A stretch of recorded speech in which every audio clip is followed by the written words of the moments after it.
This was Yasser Arafat's last stronghold in Beirut, but his supporters couldn't hang on to it. They were overpowered by the forces of the Palestinian breakaway group, the Fatah Uprising faction, which has already captured Shatia camp. The fighting broke out after Algerian mediators abruptly withdrew from the camp.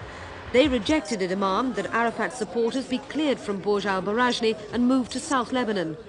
But the Fatah Uprising faction had its way, forcibly removing their opponents, many of them ending up in hospital beds. Those who died numbered at least 14.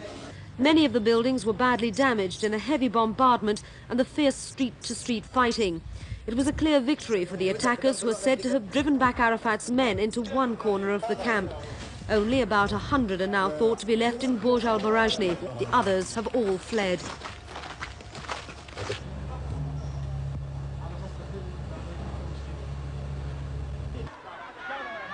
The group of Arafat loyalists emerged from the camp ruins at daybreak, still carrying their guns and shouting defiance. They'd been locked in bitter fighting with their Syrian-backed rivals, led by Abu Musa, for more than 2 months. Musa's men captured the nearby Shatila camp on June the 27th, before turning their firepower on Bourj al-Barajneh for the decisive battle. The departing Arafat loyalists, numbering about 120, including 6 women, are the last of the mainstream Fatah units to be driven out of Beirut in this inter-Palestinian fighting, which is as much about political power as territory.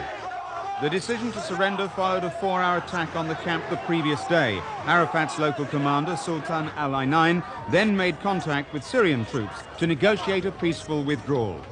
The departing guerrillas were headed for Sidon in the south to join friends and relatives in Arafat's main stronghold in Lebanon. Defiant to the end, they loosed off a farewell volley of shots.